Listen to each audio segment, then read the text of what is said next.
our objective is to force the conditions under which the vice president leaves, resigns, disappears, goes home, goes to Wyoming, okay, and would create a radical political change. Now, but not just because Cheney would go. One can make all kinds of concerns. Well, what if Cheney goes and Bush is still a bad guy, and so on. But really, this kind of change occurs as a political dynamic.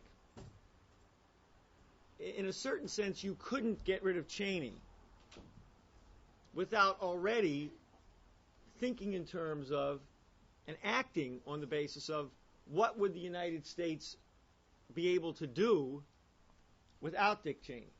What does it mean in terms of policy, in terms of ultimately philosophical outlook? What would the forces, what kind of changes would it take to get rid of Cheney?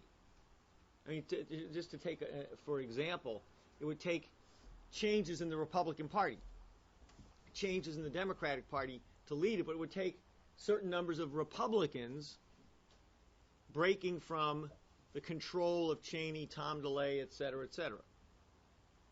It would mean probably some of those Republicans going back to a kind of bipartisan politics that we really haven't seen in a long time, where party, or what people like Lincoln or Washington referred to as section or faction, is not that important. That parties run based on certain differences, but there's an agreement that the country stands for certain principles that are above the parties, and that you would be able to get an agreement in the United States between leading Democrats, Republicans, and so forth to implement a totally different economic policy and a totally different policy in terms of our relations to other nations. That's what we mean by a dynamic. You really can't, there's not just a single event which is getting rid of Dick Cheney. There's a political process which in a sense changes our relationship to things. Now, none of these things we're not talking about machinery, where then you reach a certain point where everything is good on its own. And you don't have to do anything more. You sort of done your bit, you contributed, and now you got the infernal machine is a good infernal machine, and it just keeps chunking out good things. Things don't work that way. What you do is you create conditions under which the possibility exists for individuals to act for different kinds of events, for different kinds of policies. We can, for example, create a circumstance under which decent education of a certain quality is available to every child in the country. Health care is available. So you actually create conditions under which, in fact, there is an equality. There's a genuine equality of opportunity. And that the country needs it. That is, how do you view... See, there's an interesting thing, I view a certain way. I think Lynn views it in some ways this way. There's all this... A lot of times people like to say, well, out of the goodness of my heart, I treat people well. Out of the goodness of our heart, the well-to-do people of this country will help out the not-so-well-to-do people. And you sort of think what we're trying to do is evoke that kind of good feeling from people, which isn't bad. I'm not saying there's anything wrong with that. But really, I don't think that's what the issue is. You want to create something else. You want to create the condition under which everybody understands, or at least the large majority of people understand, that the development, the progress, the capabilities of another child, another human being, is not only to your benefit, it's necessary. That is, the achievement, the benefit of other people is necessary to the fulfillment of your own existence. That is, if you're a mortal human being, if you're limited in time and space, and for most people, I suppose the relevant thing is time. You have X amount of time. Most people, right now, your lifespan, is 70, 80, maybe 90, even 100 years.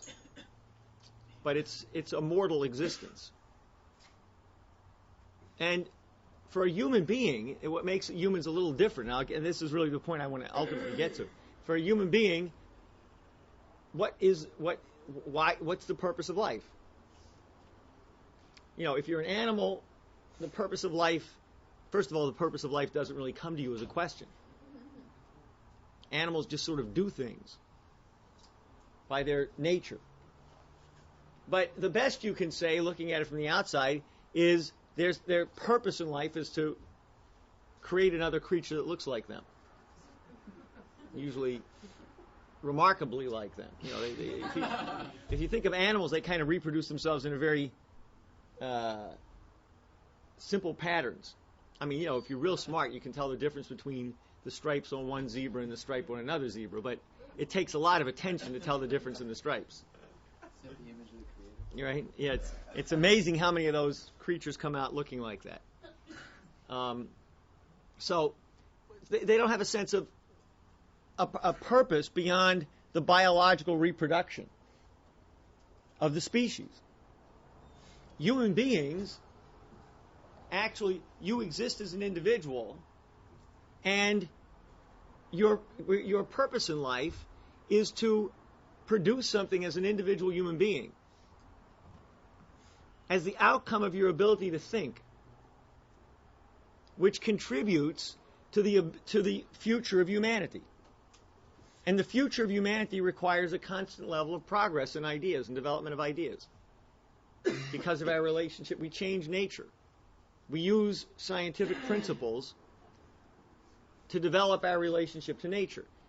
Each human being makes the effort to contribute in some way to that process. Your own individual identity exists for the future of humanity to the degree you contribute to that. Now, in order for that to occur, for humanity to have a future, you need to create the conditions under which other human beings can do the same thing. If they can't, if we don't produce an increasing ability in the human species to communicate and discover ideas, we are not creating conditions under which the human species can continue to exist. So your existence, your identity as an individual person is dependent upon the ongoing development of other human beings. They're necessary to you. That's different than you just like them. Personally, a lot of people don't like this approach. But it doesn't mean there's no such thing. It doesn't mean you don't have feelings toward other human beings. It means that your feelings are dominated by what you see to be the universal necessities of human existence. And all of a sudden, you don't find this boundary between what's necessary and what I'd like to do. But if you think about this right, what's necessary is what you want to do. There's a kind of unity of identity. Now, fundamentally, the American system of political economy is based on that idea.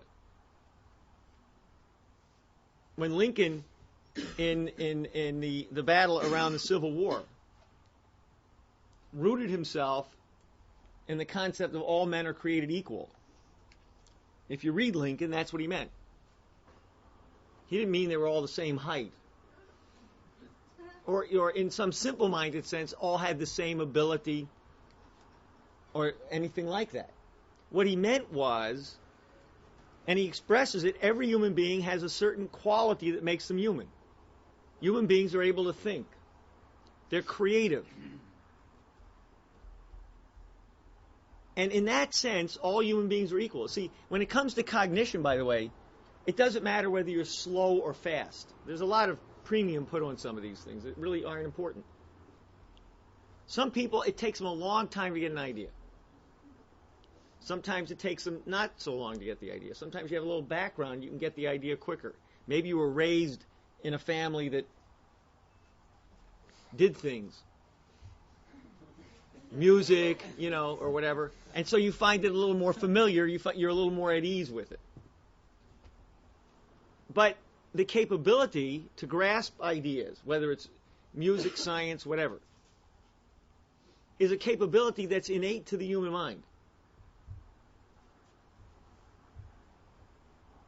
Therefore, human beings are equal, because that's the defining quality of what it is to be human. If it takes you 50 years to get an idea, you've still gotten something that only a human being can get. So a lot of the things that people make a big deal about, so-and-so's real quick. And beyond that, sometimes being all that quick isn't that good. You often find people who are quick tend to be a little lazy.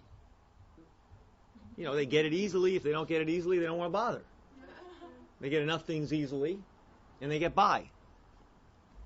A lot of times, it's somebody who has to work at something who gets it and is capable of working on all kinds of things because they know they have to work on things. So we're in a situation where what we have to get across as a policy matter is that the development of other human individuals, the development of other nations, is necessary for the existence of this nation, but it's necessary for myself as a human being. It's necessary for my identity as a human being. Now, it's a more detailed argument, but I would say, this is what uniquely LaRouche represents today as a physical economist and as a representative, or the outcome, I would say, to put it better, of the tradition of the American system of political economy. Because Lynn is not just a figure who sort of has a series of beliefs that are like, Alexander Hamilton and Henry Carey and so on and so forth.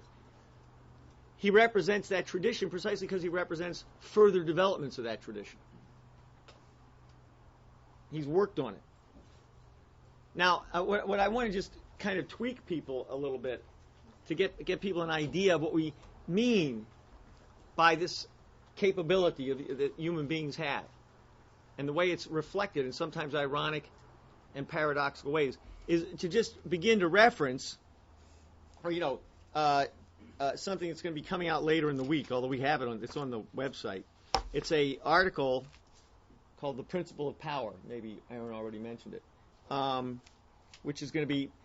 It's going to be we put out a weekly magazine. It's usually a whole bunch of articles, political intelligence, and so forth. This week, this is the magazine. It's this article, which has a number of. It's called "The Principle of Power," which has a number of articles by a number of, they call boxes, but a number of sort of expanded footnotes, or in some cases a kind of glossary, or expanded footnotes on some of the key concepts in the article, which function also as a kind of dialogue between between members of the youth movement who are increasingly representing a kind of educational institution. You could say a university. Lynn has referred to it as a university.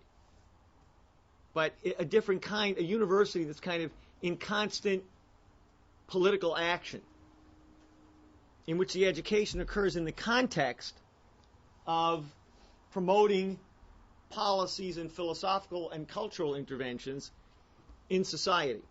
And so there's an interesting initial reflection of this in the article. But what I want to do is just read you the first. So I recommend anybody who can get a hold of this weekend. And, I think people here are going to be doing some pedagogicals around it or, discussing it. But otherwise, read it. It'll be a nice Christmas thing to do. Now, just to read, I just want to get, it says, the special circumstances presented to us by the presently onrushing global breakdown crisis of this world monetary financial system, require that we quickly replace what are now clearly the hopelessly failed practices which have been lately taught as economics in our universities, governments, and comparable places. Instead of those currently failed ideas, we must adopt a notion of economy whose standard is functionally consistent with the crucial difference, the principle of creative reason, which is the only quality of action which actually sets man apart from Wolfgang Köhler's ape. Now, I mean, the reference there is, Köhler was an animal, he was a psychologist, and What? yeah, An animal? no, he was a psychologist, but he studied. Well, in a sense, he was an animal psychologist, and he did a study of the intellectual capabilities of, in particular, apes. Of course, everybody, chimpanzees, actually. And there's an interesting, funny thing that goes on, which some of you may have experienced yourselves in terms of classes and discussions of this, because typically when somebody comes up with this idea that human beings are unique, they say, well, blah, blah, blah. And often enough, they'll come up with something that an animal does. And some of them are, animals make tools and animals solve problems.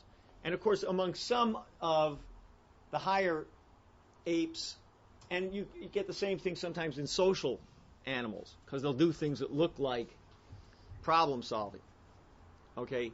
But Köhler was trying to define this quality of thinking, and he took the example of chimpanzees. And he would pose certain problems to the chimpanzees and see whether they could solve the problem, whether it showed some kind of, quote, cognitive capability. And one of the examples was that they would take a banana. They'd take a chimpanzee in a cage. What was it? Yeah, they take a chimpanzee, I think there were different variations of this, in a cage, and they would have the banana out of his reach. Now, I think sometimes it was up high or sometimes it was outside of the cage. And there would be various sticks and so forth in the cage that none of them were long enough to reach the banana. So the question is, could the chimpanzee figure out putting the sticks together, and they fit together, and using the sticks to reach and grab the banana? Well, eventually, some of these chimpanzees did do this. Okay? And it's not unfascinating. You're watching something that you might call innovativeness, even, in a chimpanzee. I mean, chimpanzees are funny creatures. They're not the only ones, but they're strange variations on higher apes.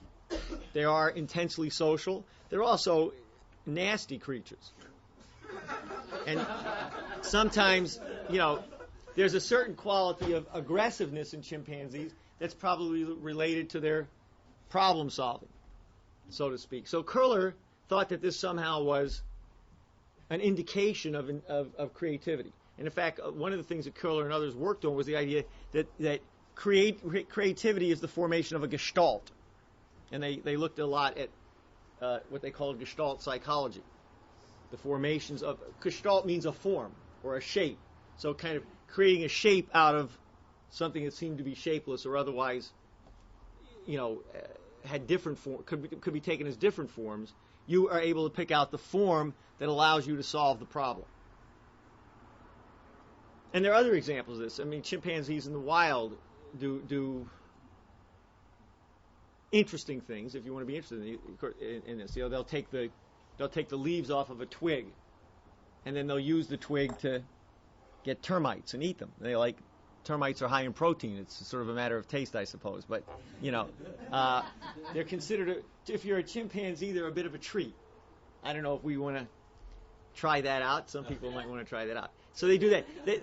They do other things that are maybe a little bit more unexpected. For example, they'll use leaves. They take a leaf and crumple the leaf up and use it as a sponge. Because when you crumple it up, what you're partly doing is you're expanding the surface area, and there's a certain absorption in the leaf itself, so they'll use it to scoop up water, and they use the absorption ability of it. So there's different things like that they do, and people want to argue with, huh? Once they sponge it up. What? They drink it. Oh, they drink it. Yeah. Sometimes there's actually one. People. There are different groups of chimpanzees that do different things. So some of them actually add leaves to their meals, and they maybe this is the origin of steak and salad for all I know. But the chimpanzees are actually carnivorous, or they're omnivorous technically. But what people didn't realize was a chunk, at least in some cases, a chunk of the diet of chimpanzees in the wild is more than people thought. Maybe 10% is meat. They predate on other monkeys in general. Okay, and so in some cases, what's been observed is they eat the meat and they swallow a leaf. So maybe it's good for their digestion. Maybe they know something about fiber. I don't know, but so they do these kinds of things. And the interesting thing is that to Carler, this was creativity. And this is the kind of confusion you get into. Now you kind of begin to understand that these things are very problematic when you reduce it to this kind of idea of tools, when you realize that similar kind of behavior in some form or another has been discovered in crows and ravens. Now these are not, now you're talking about something that, the central nervous system ain't that big. But ravens will drop stones on things to break them open and eat them. You can sort of get them to do kind of interesting things. But this is not an idea, and this is interesting. It's the reason because what is an idea? What's the principle that they're operating on? What's the discovery? And this is not just a problem of language, though the fact that they don't have language, or a very limited language, is a reflection of the fact that this isn't exactly intelligence. This isn't creativity. This is a kind of resourcefulness that may be related to a level of intelligence in different creatures. And as I say, a lot of them, there is clearly a social factor. That is, the fact that they exist in social groups tends to communicate certain kinds of practices. But what human beings do is a totally different order of activity. Human beings do something which I'm going to give you a funny kinds of reflections of, okay, and maybe oppose some things about what the human mind is. Because it's not this kind of cleverness, or it's not a calculating machine. It's not a computer with a big, strange memory bank, and so on. We don't operate the way a computer operates. We don't have data banks. We don't store information the way a computer does. If we did, we'd be in big trouble. For one thing, your head would be very hot. Because if you had a computer with that much storage ability and that much circuitry built into it, working the way the human brain does, you build up a lot of heat. Particularly given the volume that you're dealing with. So we don't operate the same way. What is it that a human being does? A human being generates, or at least can comprehend, universal principles. And these principles reflect something about what LaRouche calls a power in the universe, a capability. It's funny with this word, the different words that are associated with this, and they've been used in different ways by different people. For example, and they're not quite the same. Plato uses the word dynamis. The English word dynamic comes from this, because there is a point, and this is a little different. A dynamic process is a process within which the particular, the individual, affects a change in the totality. It could be a social totality, it could be a physical system. And that change in the physical system, if it's a significant one, not only changes the nature of the physical system or what the physical system is able to do, but it also changes further what the individual can do.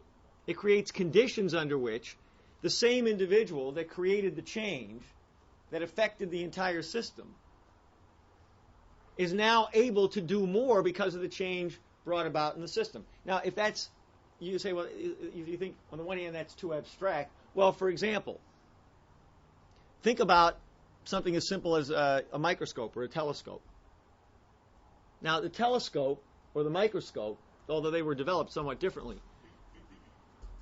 reflect some comprehension of the laws of optics. The laws of the way in which lenses affect the paths of light, and in which you can use that to observe certain things you couldn't observe otherwise. And you have to know some of the laws, or else you're not really quite sure what you're observing, or the changes in what you're observing. Now, our ability to use the telescope or the microscope to expand the sections of the universe that we can measure and act upon, not just observe, but knowing that, for example, when you look at a drop of water, that the water has all kinds of little things in it, and you begin to work on what those things are, you begin to discover things like bacteria or one-celled animals. You begin to learn that there's a whole different elements of life that you can act upon and utilize. That increases the power of the human species to act and the human individual.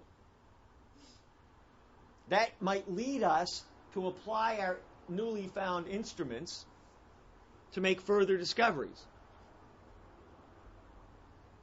So you have a process of constant change, constant development. That's a dynamic system. We're increasing, in one sense, our relationship to things. We're expanding the universe that we live in. I mean, this is one of the things that Leibniz was fascinated with. When he said one of his images of this idea that the individual reflects everything in the universe within him or herself, and that there are universes within universes. As you look into the small and into the large, you find there's always more and more. And part of the way he got this was in a sense, the metaphor came from the developments in the 17th century around the microscope, when people like Swammerdam and Leeuwenhoek, who were experimentalists, looked at droplets of water under a microscope and realized they were teeming with life. They weren't just empty little globules of water. There was massive differentiation. And these differentiations ultimately became important. We learned something about life, about the way in which life in the small operated. This is part of what leads to chemical experimentation, and so on and so forth. So, when you really get the way the world works, and you don't have this kind of funny, this abstract relationship to real science and to real productive activities, like when you find out what it takes to produce something, the amount of knowledge that goes into producing something. It's not like you just plug a machine and then it just plops something out. This is why they say one of the problems with computers. People think you take all the thinking out. You punch a couple things and a bunch of answers come up, and you don't know how those answers were obtained. You don't know where they came from. You just treat an answer like a consumer product. And I think too often, when it comes to computers or Google, people swallow what comes out of the computer. And a bit naively sometimes. But at any rate, this is a dynamic system, is a system that changes. It's not just a feedback loop, which is sometimes the way this is represented. It's an actual fundamental change, not only in our relationship to the universe, but in our capability to act on the universe. Now, it's interesting because other words that are used to reflect this,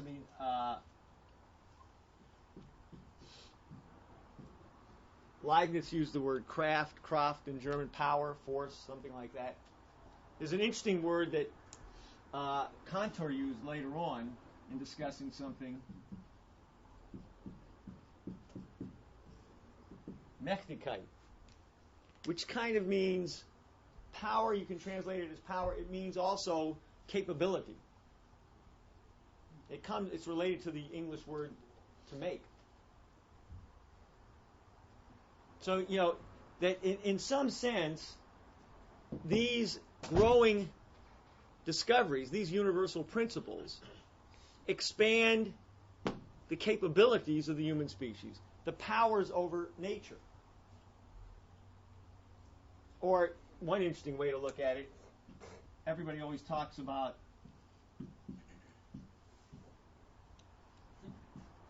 and in a way this is maybe even more important. In other words, people talk about Imago Dei. Man is made in the image of God. But of course, the problem with that, particularly when you translate it into English, is that image means looks like. It's an image of. Whereas the expression, the original expression was Imago Dei and Capax Dei, the capabilities of God, the capacities of God. And probably that gets closer to what's important. Because it's certainly not a question whether we look like the Creator. Who knows what the Creator looks like? I suspect he's not an old man with a beard. Besides that, these days would get you in trouble with all the feminists of the world. But, so it would have to be some kind of transgender creature or something. I don't know. He would have to be a cross-dresser or something. I don't know. But so we don't want to go there. I mean, we'll huh? Multi-ethnic. Right. A sort of off-pink. It couldn't be pink. It'd have to be kind of an off-shaded, 14 different shades. But anyway, I don't think that it's a physical image. Okay, it's Capax Dei. It's the capabilities, the power. And in a sense, what is it? It's the creative powers. In other words, if you can discover the ways in which the universe changes when it's acted upon, then you're discovering something both about the powers that exist in the universe and your ability to control those powers, to act on them. Now, the reflection of this in part, of course, and in a sense, the most immediate measure of this is the ability of the human species to transform more and more of the planet into area that is accessible to human life. And, the human species is basically capable of living anywhere. Some of it may be at relatively lower population densities because of what it takes. But if we want to, we can live in Antarctica. We can live in the tropics. We can live 15,000 feet up. Or we can go at least to some depths in the ocean. We should probably learn how to do more, particularly in the oceans, because there's a great deal of the planet that has yet to really be explored. But we have that capability. Now that's totally different than using a twig to get termites. There's a qualitative difference. We're not talking about a power over nature. We're talking perhaps about a clever, practical usage of something. But there's nothing in this that tells you about the nature of a twig, or even the nature of termites, other than they live in termite hills or something like that. Okay? So we're talking about an ability to grasp a principle of nature and act on it. And even more than that, our acting on that nature opens up to us more areas to discover the principles of.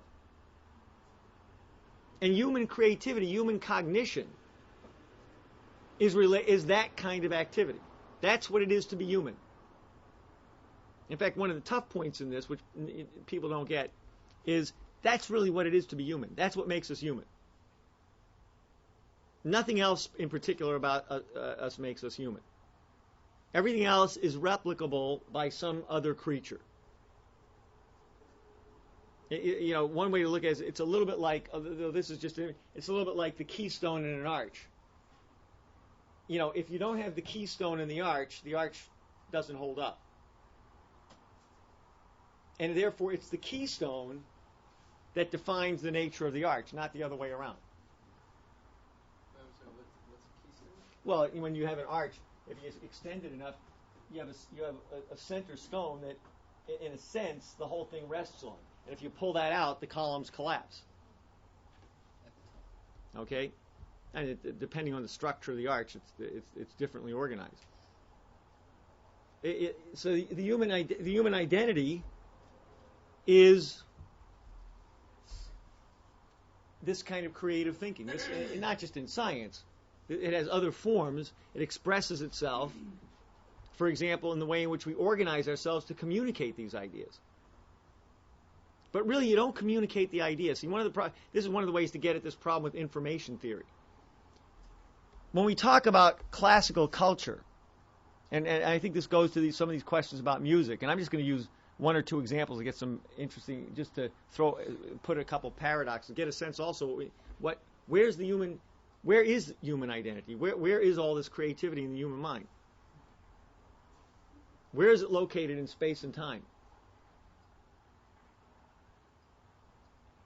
Now, but to get an idea of this, we're not communicating information. And here's the trick.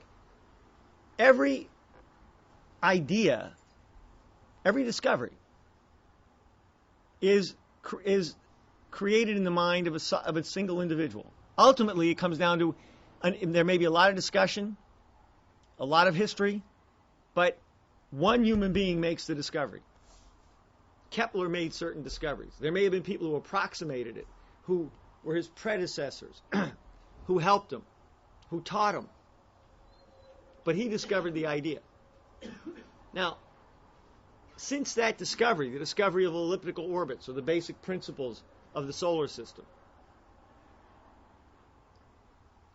since he discovered that, and it's nothing you can see, feel, touch, or hear, how do you communicate that? Well, in one sense, you can go through a description of what he did. But that doesn't evoke in your mind the discovery. In fact, this is part of the problem. If you think the simple formulas are the discovery, well, the discovery becomes a set of symbols which are manipulated a certain way. That's not what Kepler discovered. Kepler discovered a principle that governs the way the solar system is organized, or a set of principles, really one unifying idea and a set of principles that governed a unique discovery about the way the solar system works. And really something about the way the physical universe works that's just reflected in the solar system. So it's not the information. Even if you read his books, you've got to actually replicate what he did to do what? No replication of what he does. Just the words and the actions is the moment of discovery. The idea in going through it is to evoke in yourself something like the discovery that he made. A moment where the mind recognizes this was the idea that was discovered. This was the content of the idea. Everything else is meant to provoke that. So really what you do in communicating ideas is you don't communicate the idea. You try to create the conditions under which the other person is provoked to be creative, and thereby reflects on their own creative powers as really existing. Now the point, therefore, of making the point about classical art, whether it's plastic arts or music, is that real art is the discovery of the principles by which you provoke creativity in other human beings, by which you perhaps exercise, train them, in which the art itself is a pedagogy in creative ideas, and is meant to provoke in the person a creative grasp of a single idea that reflects on that, it allows that person to reflect and reflect upon their own creative powers. It's not information. Information is not creativity. All the information in the world never adds up to an idea.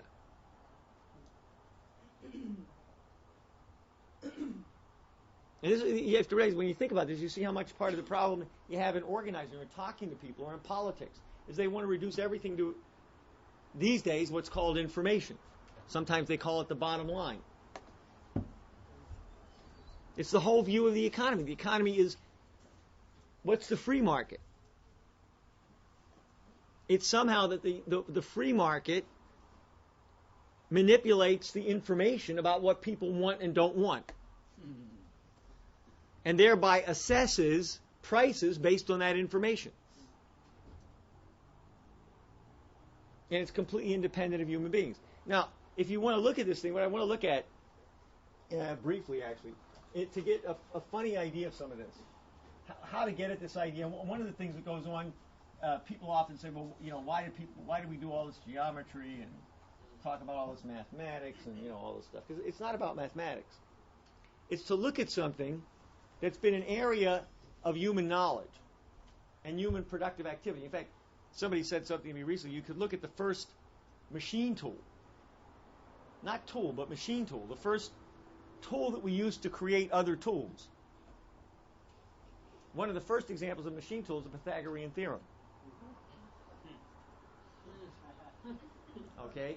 And then ultimately doubling the cube and so forth. Because what did we do? We learned how to measure things. We learned then how to approximate and create changes in what we measure.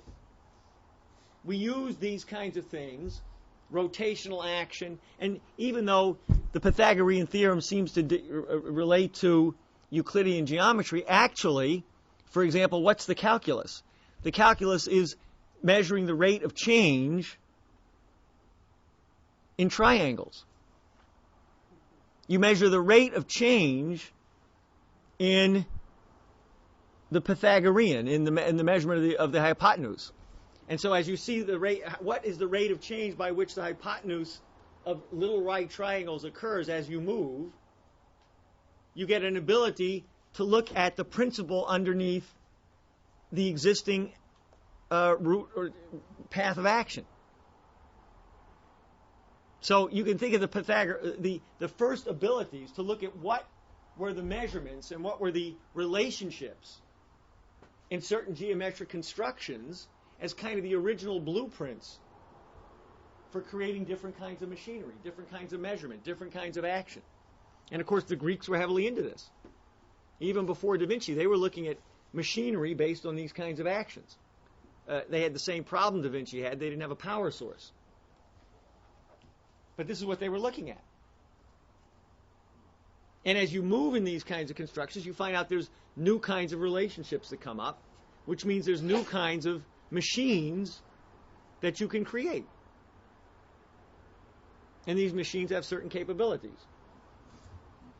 For example, in the case of doubling the cube, besides the case that we refer to, which is the better case because it's a whole sense of a relationship amongst actions. But certain people, like a guy named Menaechmus, created machines that produced doubled cubes, or the measurements of double cubes. Now, these kinds of machines also were used to create machinery of certain kinds, machinery with certain curves. You could smooth things out a certain way. You could build things a certain way. You could fit architectural structures a certain way. So this is the machine tool principle. It's not always. This is what we're working with. Now, if you look at this, something interesting comes up. Something that gives you an idea of this idea of powers and how it affects the way we understand the world. So, for example, if you take this funny idea that comes up. And of course, this was considered a big discovery by the Pythagoreans, by the Greeks. When they looked at how do you double a square, and I'm not going to, people here have done it. The doubling the square is not the immediate point that I'm going to get. But you look at doubling the square, you realize that the doubled square depends on the diagonal of the original square. Okay? So if this is the unit square, and you want to get a square, and this has the area of 1, and you try to get a square that has the area 2, and it is funny because people do make this point. They say, well, okay, double the side. And of course you realize, well, that doesn't work. Maybe that's the first silly step, and you kind of think, okay, well, that was dumb. I realized, 2 squared is 4. Okay, that doesn't make sense. But now the problem becomes, well, what is it that gives you the doubled square? And of course, this goes again to it's measurement. Also, we're now figuring out what happens. What kind of action do you need to take to double something? If you want to double the area that you're working with, you want to double the area that you're dealing with in agriculture, but you may want to double some kind of area in building a house. You may have to double the area in other kinds of things. You may want machinery that has a certain kind of power to it. Now, you realize, well, you can say, okay, now I've learned something, because this diagonal is what we call the square root of 2, but that's just a name. Okay? But however, I do know that if I take the square root of 2 squared, I got 2. Now the problem really is, what is the square root of 2? Actually, the square root of 2 is simply the diagonal that doubles the area of the square. That's what it is. It's not the square root of 2 is just a symbol. It doesn't tell you anything. What number is the square root of 2? No, the only way to understand the square root of 2 is it's simply the side of a square with the area 2 generated in this way. Now this leads to a funny kind of paradox. Or what's the relationship between the original side and the diagonal? Because in normal terms, one would think that there's some ratio between the two. There's some multiple of this would get us the side, the square root of 2. And then we would know what the number is. So suppose I do something interesting. Suppose I figure out if I drop my hypotenuse down, if I rotate it now down, in a certain sense, it comes from creating the area. Okay? I've sort of moved the line up to create the area. I've swept the area out. Okay, now suppose I take this diagonal that's created by that action and move it down so it's coincident with the original side of the triangle. Now I ought to be able to figure out what segment of the original line added to itself will give me the square root of 2. And then I'll have a number for the square root of 2. 1 3/7, or 1 4/10, or something. Because every other ratio that I know, and remember, if I take fractions, I should be able to get this, because there's an interesting thing about fractions. If fractions are as dense as you like them to be, I can take any ratio, and if I need to get closer, I can divide it in half. I can divide it further and further and further. So if 1 4/10 isn't good, I can take 1 45/100. Or I could take, and if that's too big, I can take 1 42/100. And then I could take something in between those two. And since fractions are dense in a certain sense, I can keep that up until I ought to be able to find that number. Because how could I not find the number with something that dense? Now, however, what happens is, if I try to find out how long this added segment is, even if suppose I was clever and just extended the line out, and it's going to hit my hypotenuse. It's going to hit the end of my hypotenuse. Now, if that's the case, then I know I should be able to find that number. I just have to figure out what the ratio is between this physical segment and my original segment. So it's 1 and some portion of my original segment. And I can figure that out. It's some fraction of the original. Now, the irony is, it turns out that you can't find it. Not that way. In fact, there's no rule for how to find it. What you get, if you try the division, is you get what they call an infinite, non-repeating fraction. It never ends, and you can never predict what the next fraction is going to be. It never repeats itself.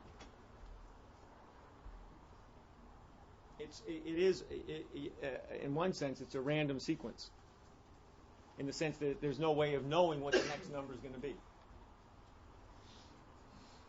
Now, what really makes it odd is I can extend my original line to exactly where the hypotenuse is. Now, somehow that extension has the odd quality that you can't find that anywhere in a ratio between my first line and whatever I added to it. Now, in one sense, if you do this from the standpoint of number theory, you'll say, well, it's a different number. It's a different kind of number. We've now generated a different kind of number. Up until this point, all we had was whole numbers and ratio of whole numbers, and we thought that would give us enough continuity to cover everything. But somehow we have, on top of something that's completely continuous and completely dense, a point that's not captured by those other points. A different point. A different kind of point, you might say. Now, this raises the question, what is a point? If 2 points, now what did you know of as a point in Euclidean geometry? A point has no dimensions. It doesn't have length, width, or breadth. Probably if you ever took basic geometry, that might have mystified you a little bit. Because you get right away the funny paradox. How can you build up a line out of points that have no dimension? How can you get even one dimension out of no dimensions? But on the other hand, if you say, well, a point is an infinitely small, but nonetheless, it has some length. It at least has one little dimension to it. But it's so small, it's smaller than anything you can make it, but it's not nothing.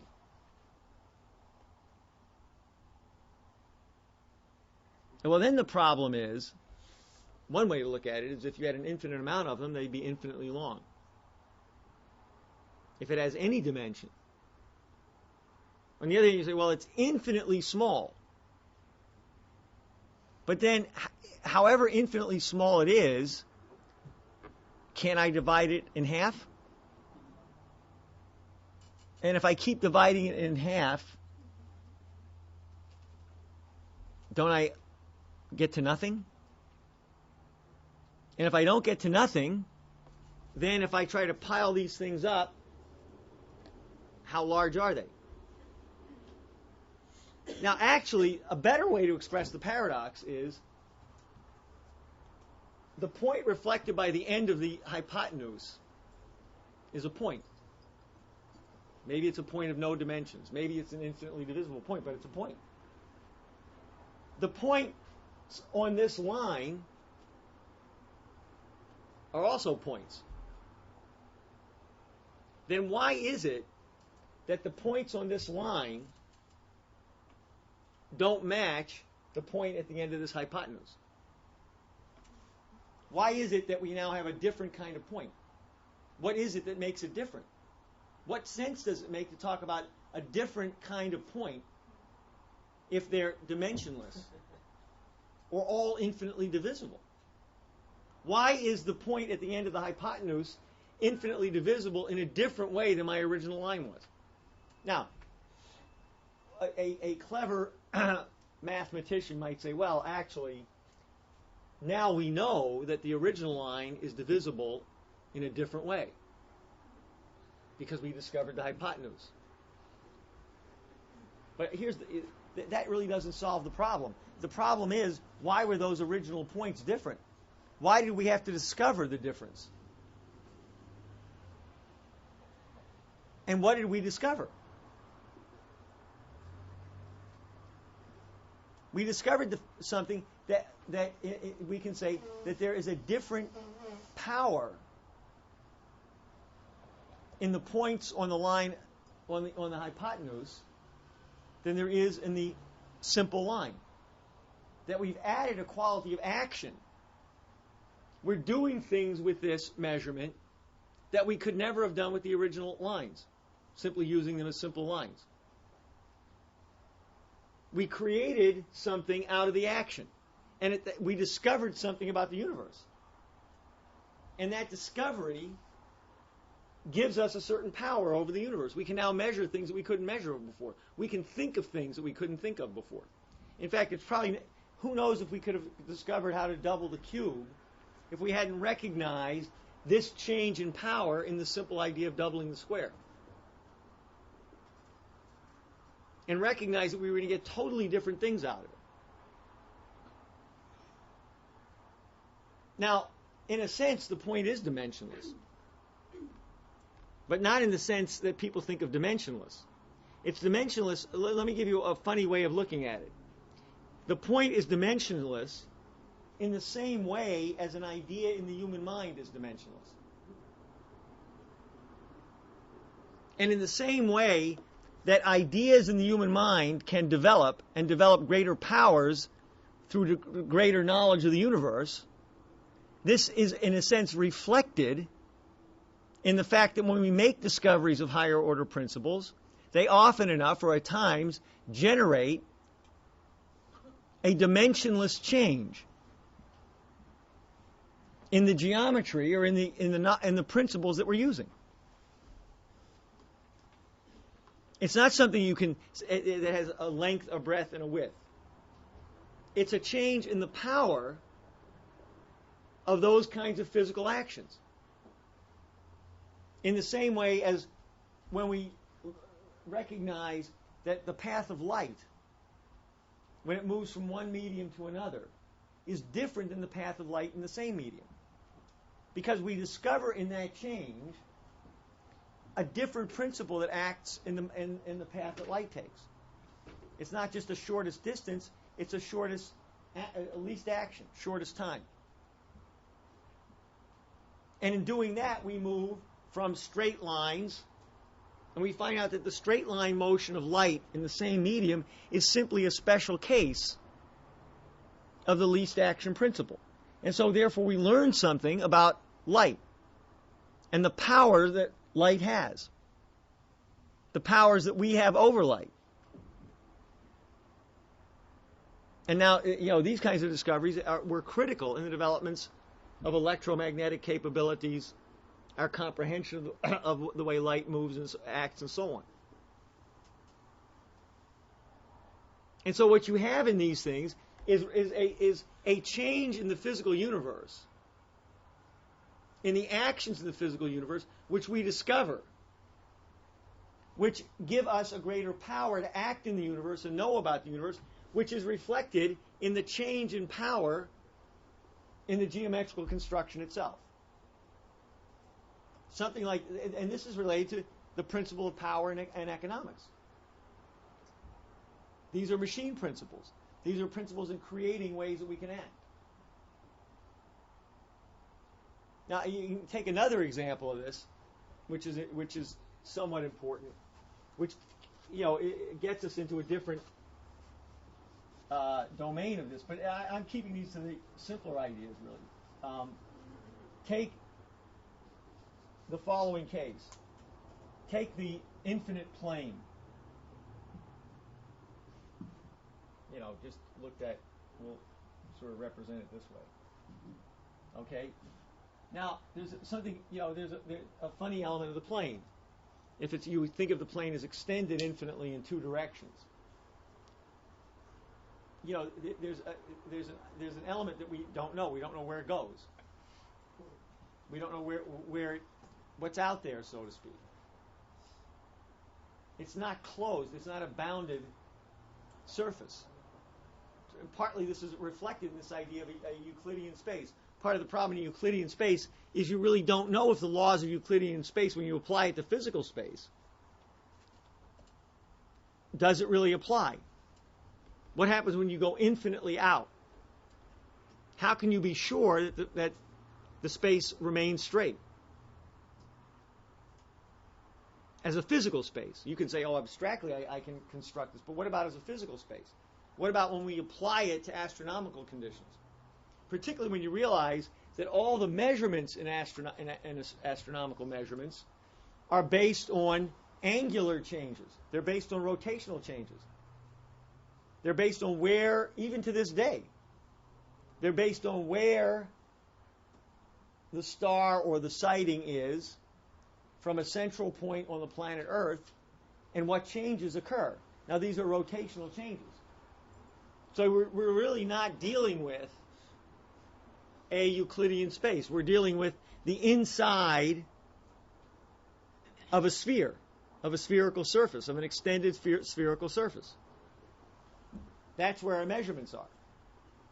Now, so when we deal with this kind of plane, we can make an interesting construction, which I'm not going to do very well at. But suppose we take, and it could be any. Suppose we take a nice sphere.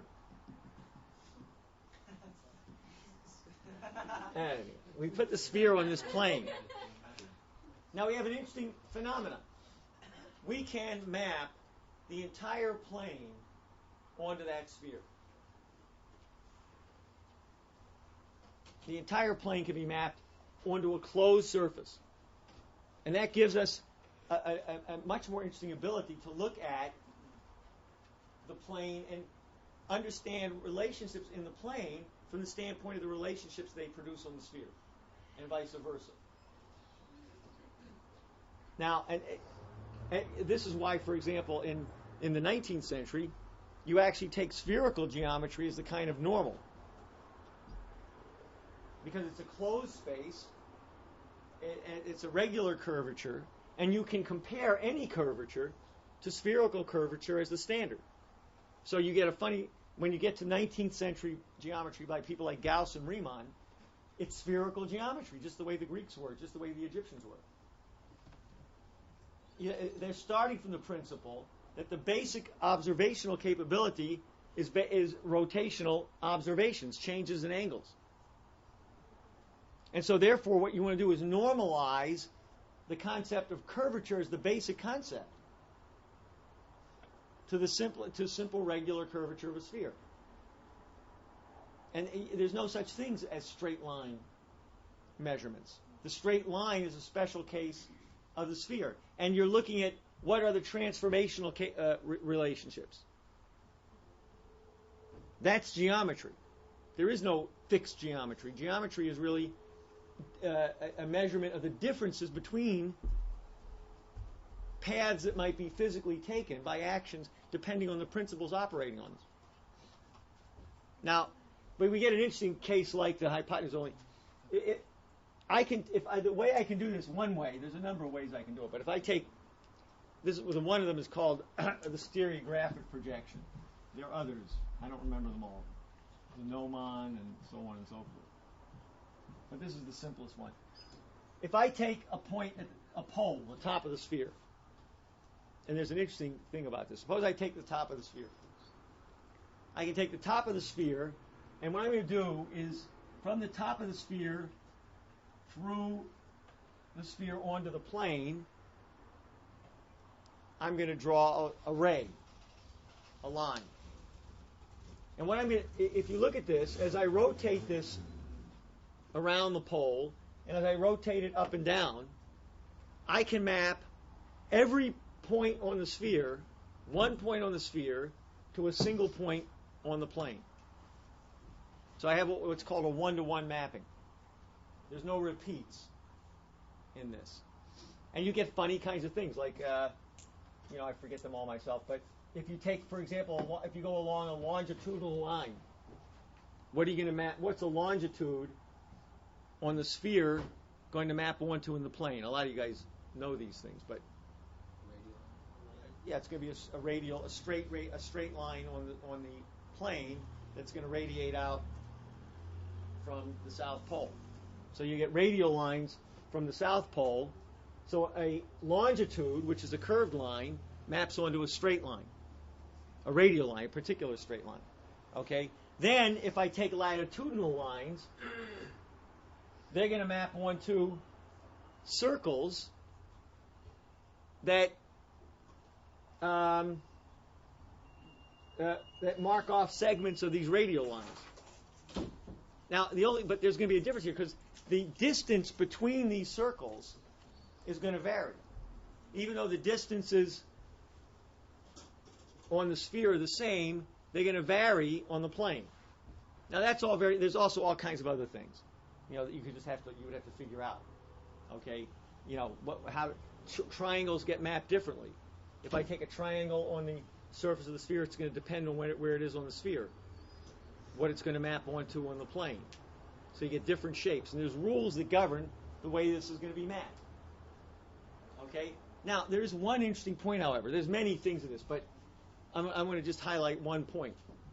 Because there is one point on the sphere that's unique.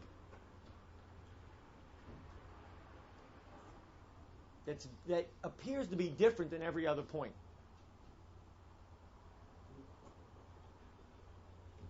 Of course, it's the pole. Because what happens at the pole from which you're projecting? What maps onto the pole?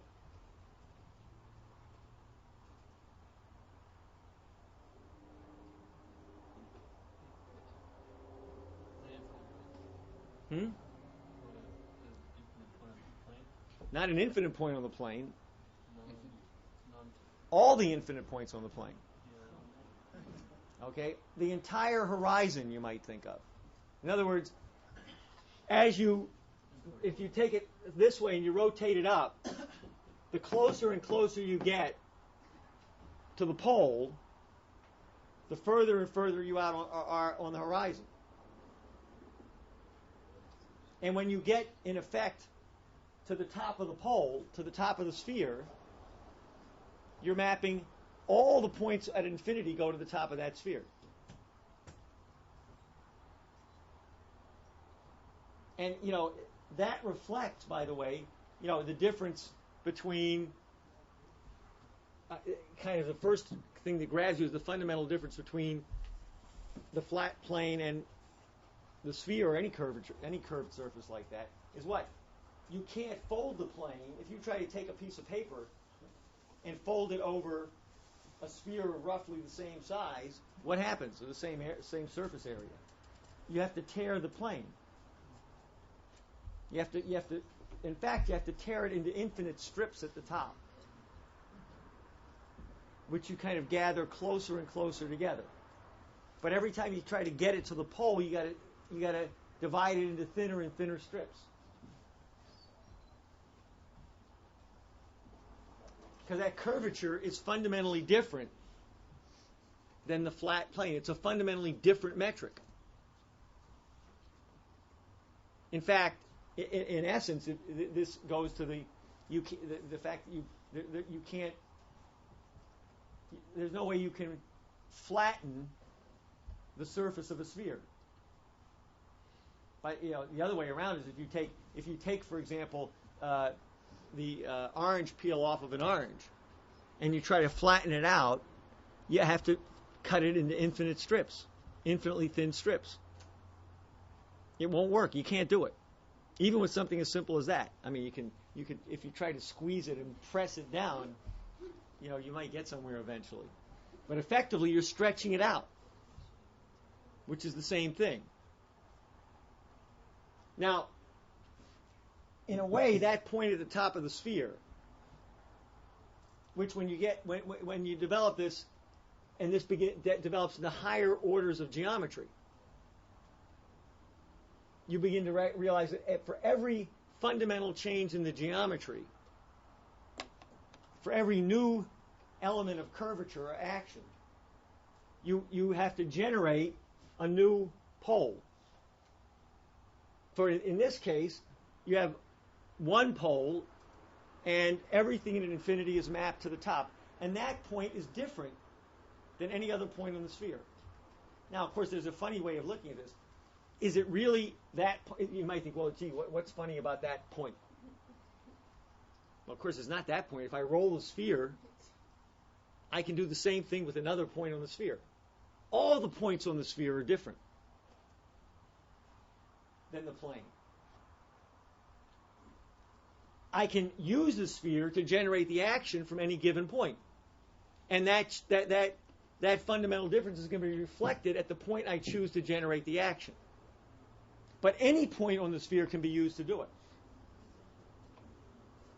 So the sphere is different everywhere on the sphere. It's just that once I choose my point of action, that point becomes a different point for that action. Now, when you try to generate, when you map different kinds of action onto the sphere, if you generate different kinds of singularities, for example, if you use an elliptical function, a function that has what we call a double periodicity, then you have to generate another singularity on the sphere. And in fact, other parts of the action can't be quite reflected on the sphere. And in more developed geometries, for example, this point at the top of the sphere will become the point through which various kinds of changes are reflected. But this is, again, it's a point. It's nothing. What's one point on the sphere? Yet the entirety of the unbounded condition of the plane is manifested on that pole. In fact, Cantor, when he discussed this, said this was his idea of a definite infinite. You could reflect something, you could reflect an infinite idea in a definite and concrete way, not in just this vague way. Because the infinite extension of the plane is reflected on this point on the sphere at which the unique difference between the sphere and the plane shows up. Now again, this kind of knowledge becomes a powerful machinery for human knowledge. We developed a whole series of different concepts of functions, measurements, what we call the complex domain, Riemannian geometry, things that were at the basis of our ability to develop electromagnetism, or our ability to control and measure electromagnetic phenomena, and comprehend somewhat the nature of their physical action. And I think, again, one way to look at this is,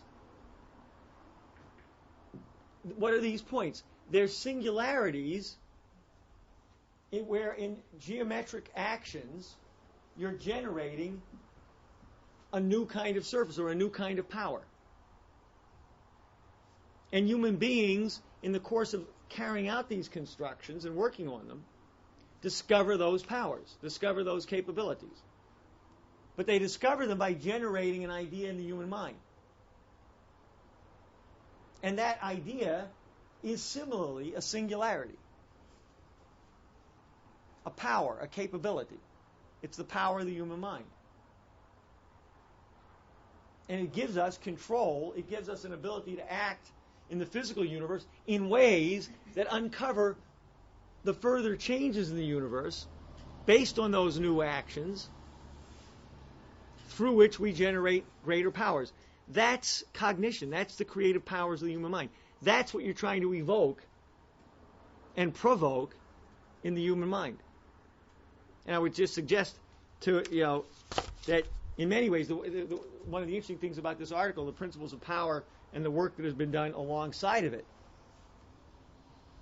is that this is meant to provoke in the youth, in Congress, in adults, a different conception of what it is to be human, to make discoveries, to develop the powers of the human mind, to see that this is the basis for scientific progress and what is in every human individual, that kind of capability. So I'm going to end on that since it's late, and also, you can think of this in a funny way. Think of Christmas. What's Christmas really supposed to be about? Forget the other stuff. Besides the fact that, as I always like to say, every Jewish mother thinks that her son is unique. Okay? It's funny to think that, this all began with a Jewish mother as far as I can see. But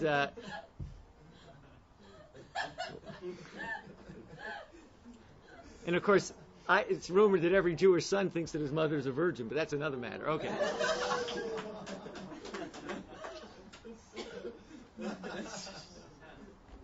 But it's really about the powers of the human beings. It's stripped of all the particular theological beliefs. The essence of the idea is that the human individual is uniquely created, not just in the image of God, with the powers of the Creator. Yeah. So do you not believe that creativity evolved from an animal, or that it was... I don't think it evolved so much from an animal, no. But this is not a question of... I'm not a creationist. I don't believe in the particular version of intelligent design that exists in this business. But, no, I don't think creativity developed in a linear way from a pre-existing biological form. Okay?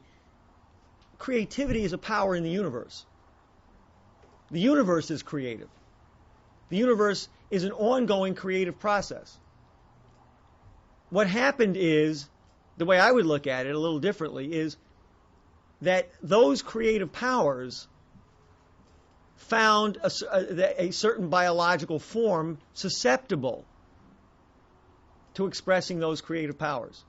So I don't think it's not as though, an ape is just a little bit from a man, and the more you try to educate the ape, the closer it'll get to man, or the more the ape evolves. Rather, what you have is at a certain point, the cognitive development, the cognitive capabilities that exist in the universe, in the micro world, in the physical processes of the micro world, that makes it appropriate to life, in a sense, took over a biological form. And so that cognitive capability doesn't exist in any way, shape, or form in the ape. But the cognitive capabilities that exist in the creative powers of the universe, in a sense, took over the human species. Now, that does lead you to some interesting questions about how this evolved physically. For example, it's very likely that the human line, so to speak, in development broke off from the apes a lot earlier than people think. And that you already have a kind of orientation toward cognitive development. Now, the one thing in this is cognitive development also itself has sped up some of these evolutionary processes. I mean, we do find something cognitive probably 2 million years ago. Earlier than that, it's a little bit harder to say whether it's really cognition. But from about 2 million years ago, you seem to have something that's like cognition. But the rate of cultural development, really is only something that's maybe 150 to 200,000 years. Okay? So I think you have to realize that when cognition begins to act on this kind of biological form, or biological form, then you get a whole change in the nature of evolution itself. evolution becomes cultural,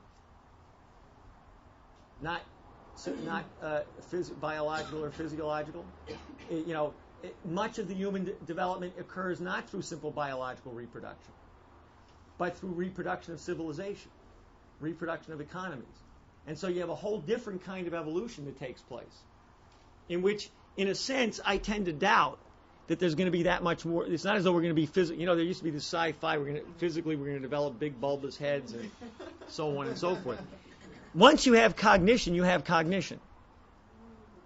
And getting a bigger head is not going to make you more cognitive.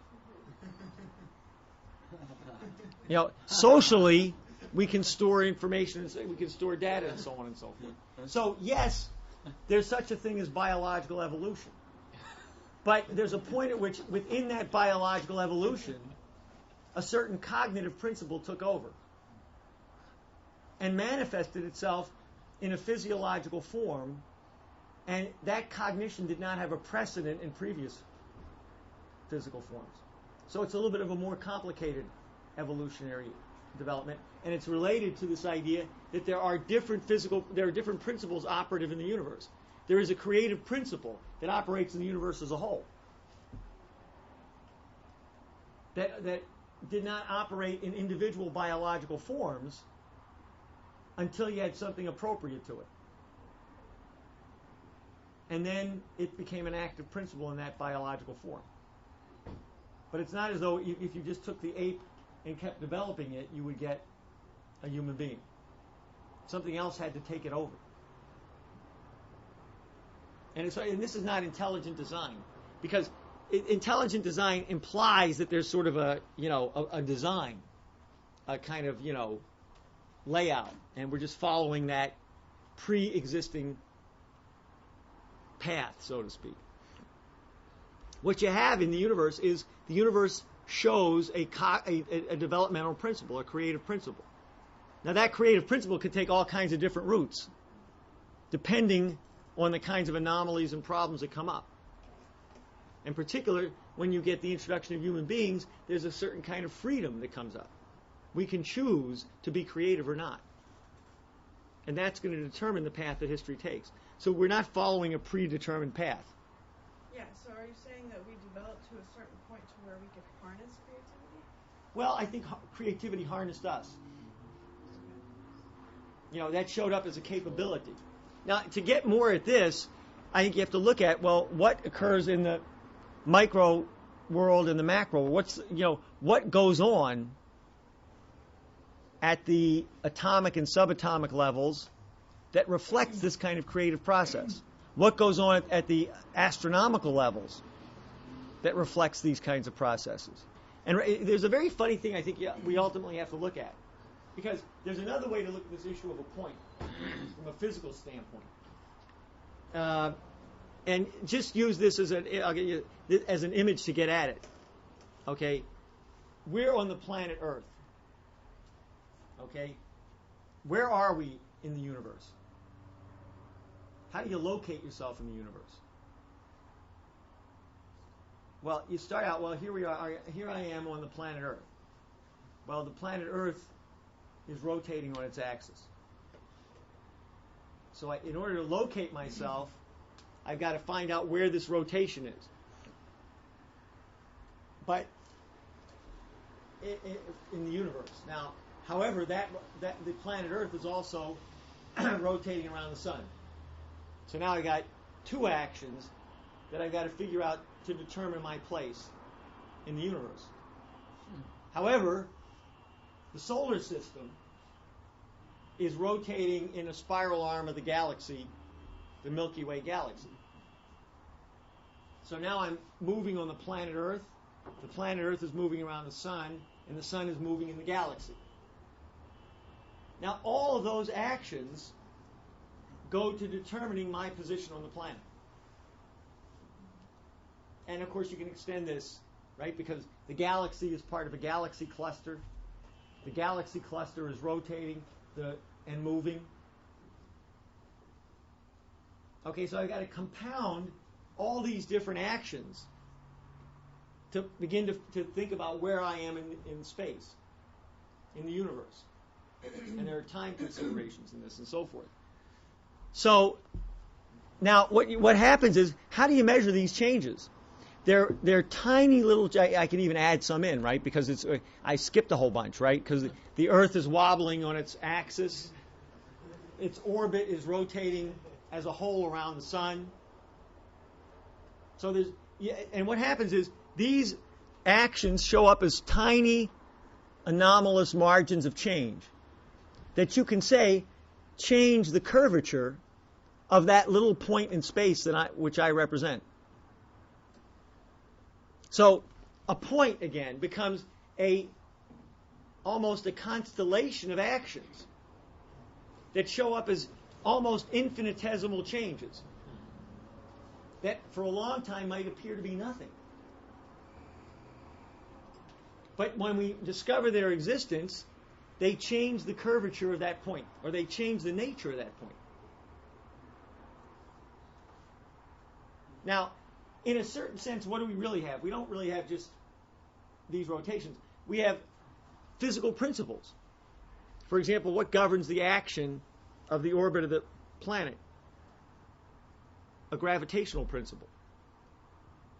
What governs the rotation of the Earth's axis? Certain other principles of that orbit. Electromagnetic principles, maybe. Now, there are whole sets of physical principles that act in the universe as a whole, and all principles are universal. So there's some set of principles that are also reflected in the micro level. And I think once we begin to look at these things, we'll begin to look at quantum effects, which do exist. But they are reflections of principles in the universe as a whole. Now, once we begin to look at those things, we may begin to find out, and I think in one sense, Einstein was right. There has to be a coherent set of universal principles. I wouldn't call it a unified field or one equation, but a coherent set of physical principles that are acting, that give us a way of getting at the astronomical level and the quantum level, or below the quantum level.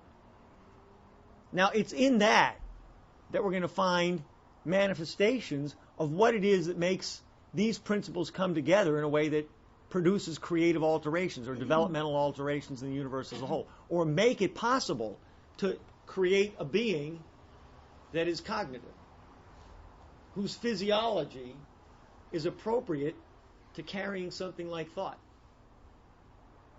I mean, in one sense, our physiology is a vessel. But the vessel, as far as I'm concerned, the essence of what people call the soul is the cognitive identity of the individual. Now, how does such a vessel contain such a capability? And I think if we approach the issue of science and culture from that standpoint, we have a path to asking the questions in a way that's experimentally we can begin to develop an idea of experiments to look at these things. But the way to do it is, what are the principles that are active? And how would those principles open up a kind of pathway for the universe to develop? And it's that power that's reflected in human cognition. But that's how I would approach it. I don't think we have the answers to it. But that's the direction of the way to think about it. There's a coherent sense of this question. If cognition exists in human beings, then it exists in some way. It's manifest as a principle in the universe, and everywhere in the universe. All right. I want Tim, make it the last question, okay? Well, then I'll change my question. I had two. Well, two questions. All right, but the first one was just directly related to what she said. Sorry that I'm avoiding. My second question was, if you look at these experiments by Krula, it seems that they're very useful for determining when human beings are acting like monkeys. But I'm wondering if they are the most scientific for really judging the cognitive capability of apes. Because for instance, right, if you took like healthy children who had, who were sociable, healthy, physically able children, of course, if you like showed them a cookie jar, put it on the shelf, and you left the room, the kids would like run around, they'd grab the bench and they would have fun getting the cookie, and they would be perfectly capable of doing so. But then if you think about even you might have a nephew or someone who's like vegetating in front of the television watching Teletubbies, where I don't think it's necessarily clear if you were to hang food up that child in that sort of like neglected state would just like have like the cognitive like to really just have it click. Mm-hmm. And so the thing is, I mean, I'm not trying to say that apes have that ability, but is there like a more scientific experiment you could perform than Curler in determining what the true distinction would be? Because like then wouldn't someone argue that you have a multitude of factors like education? Because this is what was used against black people. Mm-hmm. Is that of course you had fraud and stereotypes sort of propagated, but also there was limitations that were imposed culturally, which then produced physical effects of being behind. And so the thing is like what's the real is there experiments that are more I want to say Well, I'm not totally sure what you're asking exactly. Is there are there any other studies done on apes? Yeah, there's all kinds of studies. Better than Curler. Because Well, I don't know what you mean by better. I'm not quite sure I know what you mean. I don't know what you think is wrong with what Kohler did. Because if a human being could be out of it, an ape could be out of it, but these apes did do it.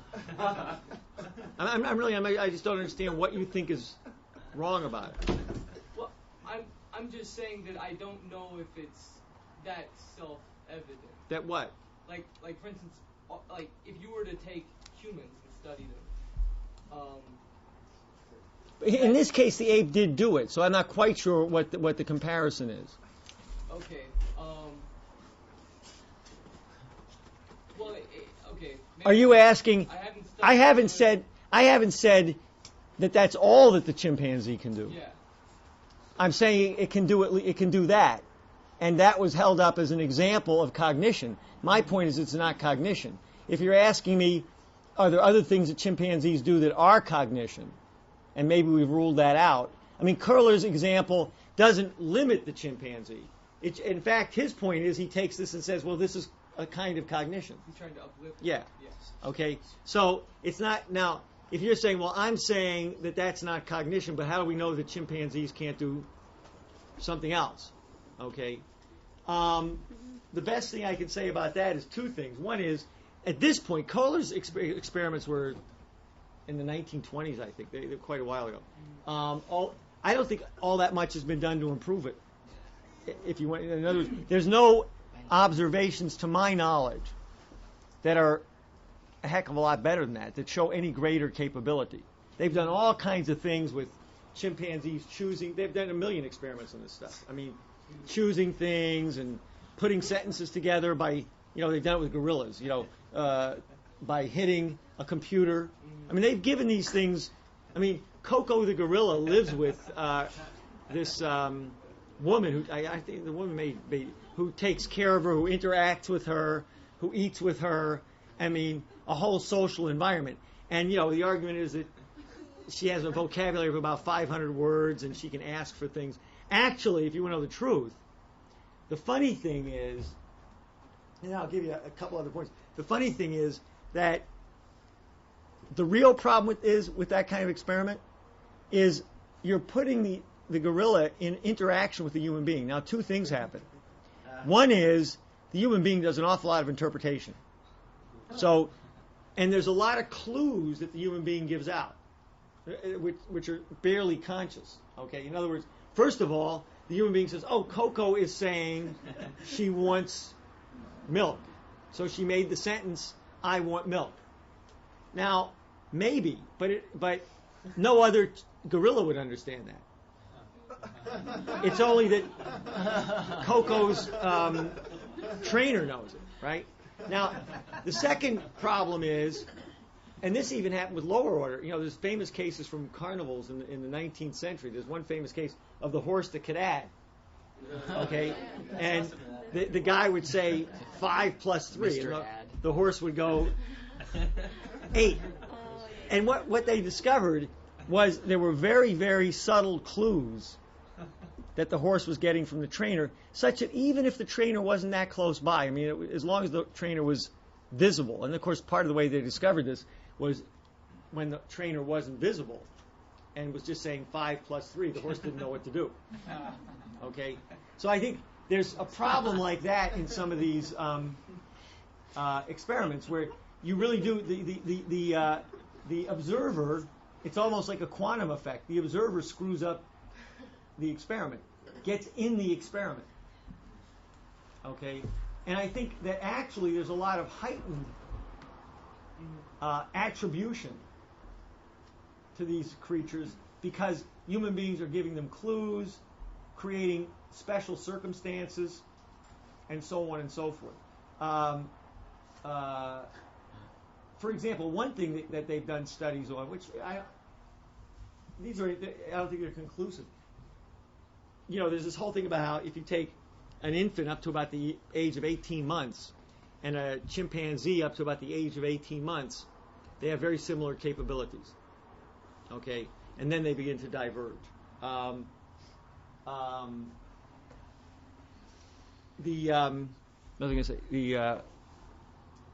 chimpanzee. There's one difference that comes up, which is that chimpanzees almost never, or it takes them a tremendous amount to get the idea of themselves.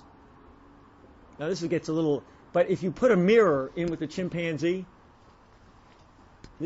takes almost forever to figure out that the image in the mirror is them. They sort of treat it like another creature. Okay? Whereas a human infant fairly rapidly picks up the idea that the image in the mirror is the infant. So this is a funny little case of where you seem to have this whole parallel development of a unique little difference. So there has been a tremendous amount of stuff done on this actually, and I think a lot. Now, when you have some of the observations in the wild, but even there, in many cases they've been screwed up. Like the infamous case of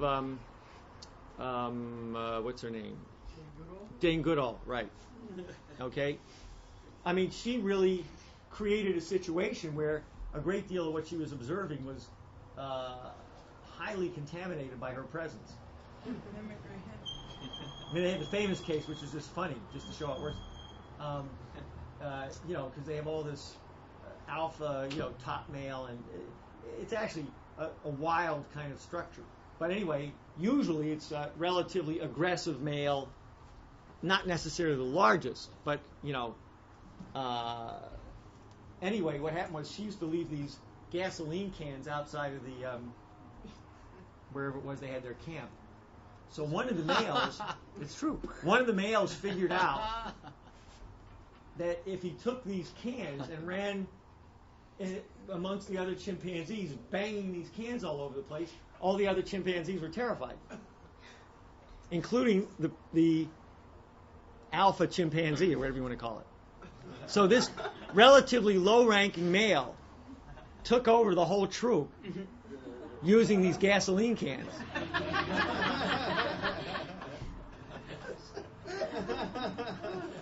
So, messed up the social structure there for a while or whatever. I don't know. But most of the things they found out are, I think, that a lot of the mythology just isn't true. For example, they're carnivorous. They're also cannibalistic. Now, people then try to say, well, that makes us, but it doesn't make us anything. What we found out is this pristine view of these creatures is just not true. What really freaked her out in particular, and she probably even exaggerates this, but because who knows what was behind it all. But they did find out that different chimpanzee troops went out and decimated other groups. I mean, what she refers to as carried out war. Now, of course, all this then gets projected on the human beings. But I think looked at properly, what you're seeing is the whole mythology of nature without human intervention is just so wonderful and peaceful and whatever is a crock. So what happened to her? She came back after some amount of time, and what they documented the fact that this one troop just went out and killed other chimpanzees. They didn't eat them. They just went out and killed them. I mean, probably it was territorial in some way or other. But they wiped out a whole other troop. And this freaked the hell out of her because she had written for 20 years about how, these wonderful creatures with the soulful gazes in their eyes. But I think, Curler's experiments are not conclusive, but I think that he's trying to present them generally on the upper side of things. Can they do more under other conditions? Well, I think if you put a higher ape into permanent social contact with human beings, you're going to get about the best you can get out of it, which is probably going to be a very, very, very clever creature. Think about dogs; they're pretty clever. I mean, there's clearly a certain kind of cleverness you get out of dogs who are social creatures to begin with, and then you put them in relationship to human beings when they're exercising their social capabilities, and they can be pretty clever. But you have to understand it from the standpoint of a dog, not from a human being. Like there's the famous thing that, most dogs, depending on certain kinds of things, will treat their master like a member of the pack. Except they'll generally, hopefully, treat the master like the alpha dog. And things like that will show up. And they'll show up as a great deal of clever. Because a dog will be very, very attuned to the state of mind of the household, in particular, whoever in the household is the quote unquote their master, and they can be damn clever. I would say a dog can tell when you're in a good mood or a bad mood, and will try to do something to placate you in a bad mood or take advantage of you in a good mood. So they're clever, and I think you can get a pretty good reading of a kind of intelligence, but not creativity.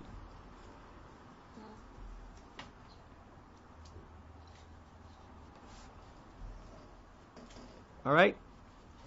All right. That's it for now.